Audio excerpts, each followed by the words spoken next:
Hindenburg की report आने के बाद शेयर मार्केट में जिस बड़े भूचाल की आशंका व्यक्त की जा रही थी, सोमवार को उसका असर दिखना शुरू हो गया है।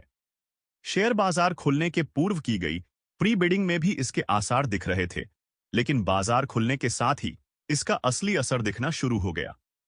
शुरुआती दौर में ही अदानी ग्रुप की कई कंपनियों के शेयरों में गिरावट देखी गई। अब तक अदानी ग्रुप के शेयरों में लगभग 7% की गिरावट दर्ज की जा चुकी है। शेयर बाजार में निवेश करने वाले निवेशकों के लगभग 13,000 करोड़ रुपए डूबने का अनुमान लगाया जा रहा है। हालांकि शुरुआती गिरावट के बाद बाजार दोबारा संभलता दिखाई दे रहा है।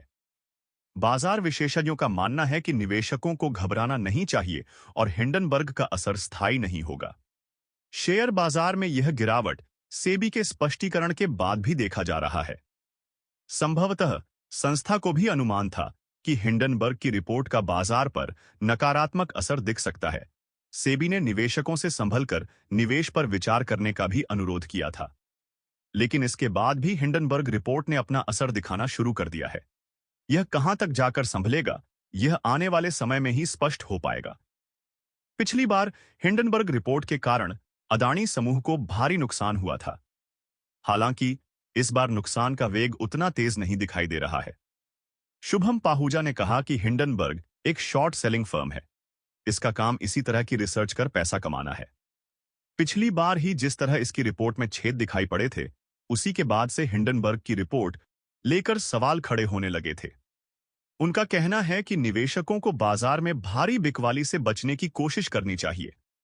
बाजार दोबारा वापसी करता दिखाई पड़ रहा है। ऐसे में बड़ा नुकसान होने की कोई संभावना फिलहाल नहीं है।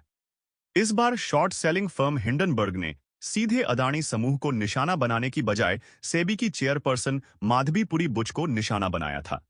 रिपोर्ट में यह आरोप लगाया गया था कि अदानी ग्रुप ने जिस ऑफशोर कंपनी के माध्यम से अपने शेयरों में भारी चढ़ाव लाने का प्रयास किया था, बुच उसमें निवेशक हैं।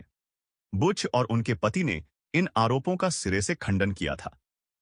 11 अगस्त की शाम को ही सेबी ने भी एक बयान जारी कर स्पष्ट किया था कि उसके पास आंतरिक ऑडिट प्रणाली बहुत स्पष्ट और मजबूत है। उसने बताया था कि माधवीपुरी बुच ने उन मामलों की जांच से खुद को अलग कर लिया था जिनके मामले में उनके हित जुड़े हुए बताए जा रहे हैं। हिंडनबर्ग की रिपोर्ट को खारिज करते हुए संस्था ने बताया था कि उसने अब तक 23 मामलों की जांच पूरी कर ली है और केवल एक मामले की जांच चल रही है और वह भी अंतिम दौर में है। जल्द ही इस जांच की अंतिम रिपोर्ट भी आने वाली है। आर्थिक मामलों के जानकार अरुण कुमार ने अमर उजाला से कहा कि सेबी चीफ ने हिंडनबर्ग की रिपोर्ट के आने के बाद इस बात की घोषणा की है कि उन्होंने उस ऑफशोर कंपनी में निवेश कर रखा था। नैतिकता यह होनी चाहिए थी कि वे अपने निवेश के बारे में पूरी जानकारी पहले ही दे दी होती और अदानी मामले की जांच होने तक स्वयं को सेबी के कामकाज से मुक्त कर लेती। अरुण कुमार ने कहा कि न्यायपालिका में किसी तरह हित जुड़ने पर न्यायाधीश लोग संबंधित केसों की सुनवाई से स्वयं को अलग कर लेते हैं। यदि माधवीपुरी बुच भी नैतिकता के उच्च मापदंड स्थापित करते हुए अपने आप को अदानी समूह से जुड़े मामलों की जांच से खुद को अलग कर लेती, तो आज यह परिस्थिति न पैदा होती।